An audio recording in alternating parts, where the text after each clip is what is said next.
What's up, YouTubers? This is your boy Big Metroid Fan 9 coming to you with another video game review. And in this review, I'm going to talk about the game Donkey Kong Land 2, which was released on the Nintendo Game Boy by Nintendo and Rare. And this game, of course, is the sequel to Donkey Kong Land, which was also released on the Nintendo Game Boy. And essentially, the plot of Donkey Kong Land 2 shares the same plot of Donkey Kong Country 2 Diddy Kong's Quest, where Donkey Kong gets kidnapped by King K. Rool and the Kremlins, and Diddy Kong and Dixie Kong are on a mission to save Donkey Kong and everything. Now, within this particular game, it's essentially a Game Boy version of Donkey Kong 2 for the Super Nintendo and everything.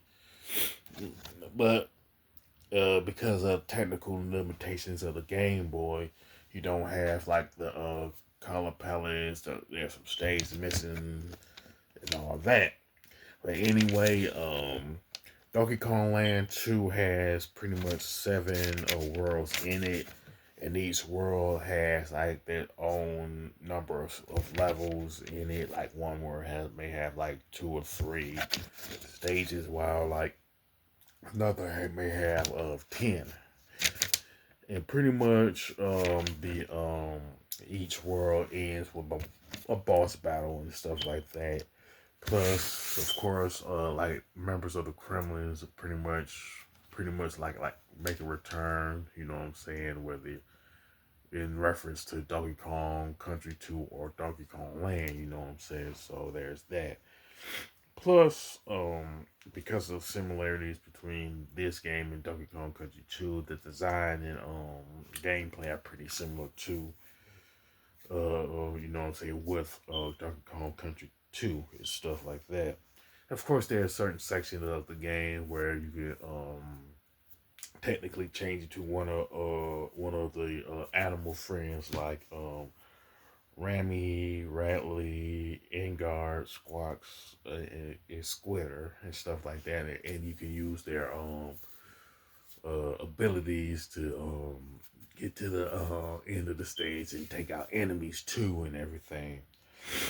Of course, you get like one ups like you would in with the original Donkey Kong Country trilogy, where you can get a one up through a red balloon or collecting 100 bananas or spelling out Kong and stuff like that. But with this game, you're like really limited to like a certain number of lives after you get all the one ups and stuff. Now, you can say pretty much the graphics and design are okay, but not great. Plus, it doesn't have the color palette due to the technical limitations of the Game Boy and stuff like that. Now the controls and gameplay are pretty good, even though they're pretty much no different than what you would see from Donkey Kong Country 2 and everything. But the major difference is you can only see either Diddy Kong or Dixie Kong, but they got a way around that by pressing select to like play by switching between the two. You know what I'm saying?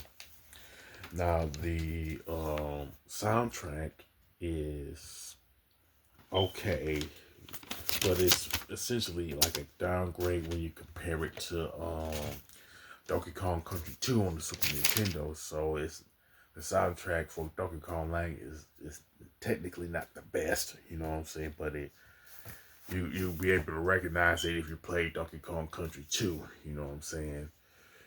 Uh, it, Overall, Donkey Kong Land 2 is a decent game despite the technical limitations of the Game Boy and stuff like that. And if you're a fan of the Donkey Kong Country series, I would pretty much recommend it to you. You know what I'm saying? Especially if you have like a Switch 2 and stuff like that with Nintendo online classes and stuff like that. With as far as the score is concerned, I give it a 7 out of 10, mainly connected to the fact that it has to do mostly with the technical limitations of the Game Boy and stuff like that. With that being said, You can sound off in the comment section about Donkey Kong Land too, what you liked about it, what you didn't like about it. And if you like this video, don't hesitate to click the thumbs up button. Don't forget to subscribe and hit that bell notification button. This is your boy Big Metroid Fan 9 signing off.